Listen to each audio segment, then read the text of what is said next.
Hello guys, maiksing tutorial tayo tungkol dito sa hawak ko. Ito ay tinatawag na bush relay, 12 volts. Tuturo ko sa inyo ano ba ang tamang koneksyon nito pagka ginamit nyo ito sa inyong mga sasakyan. Halimbawa, itong sa baba, ito ay 30. Tanda natin guys, 30 yan. May mga number na nakalagay dyan. Makikita nyo dito. Yan, sa bawat pin niya, sa bawat terminal. Ito naman ay 30, ay 86. Kako. Ito ay 30, 86, 87 sa taas. At yung sa kabila ay 85. Itong sa gitna, 87 din. Madali lang tandaan guys. 30, 86, 85, at 87 itong dalawa. Itong 87 guys, itong dalawa na to, pwedeng magsamayan yan. Pwede mong i-short. Ito ay papunta sa load. Ano man yung load mo, ilaw, busina, o ano man yan.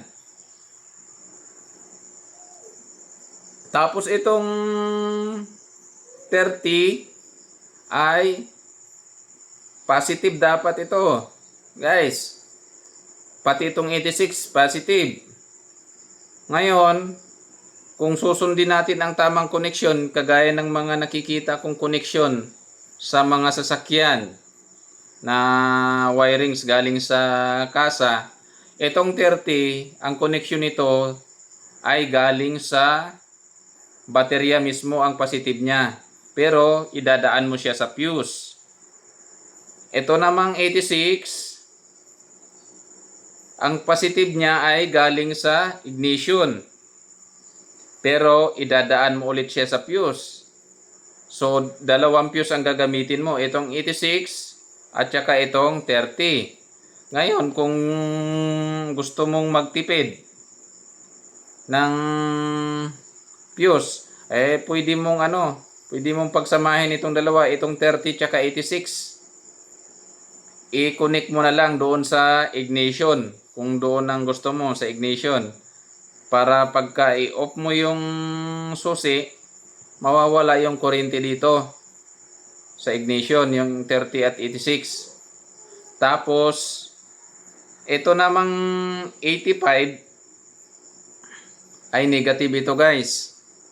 Kung halimbawa, paggagamitan mo nito ay paglam, itong negative na ito, doon ito pupunta doon sa switch. Diba, dalawang terminal ang switch. O yung isang terminal doon pupunta. Tapos yung isang terminal ang switch ay doon sa body ground, sa negative. So, pagka i-switch mo siya, tatawid yung negative doon sa switch, pupunta dito, at mayroon naman itong positive na nakaabang. Kung halimbawa nakauna yung susi mo, kung ang positive mo galing doon sa susi mo, magpapalabas na siya ng positive dito.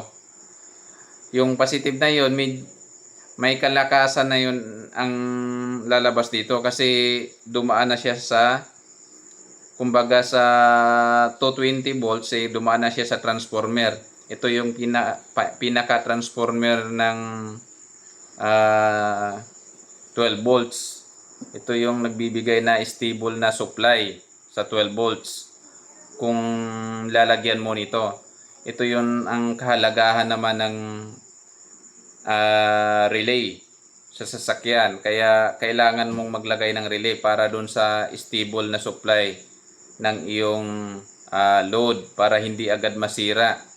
Kasi pagka hindi stable yung supply ng load mo, may posibilidad na madaling masira yung mga load mo.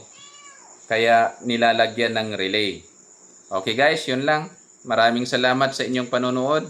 At kung nagustuhan mo ang video ito, paki-like and share guys, para marami pa tayong ituturong tutorial na may related sa wirings at sa iba pa. Yun lang guys, maraming salamat. Ingat po tayo. God bless.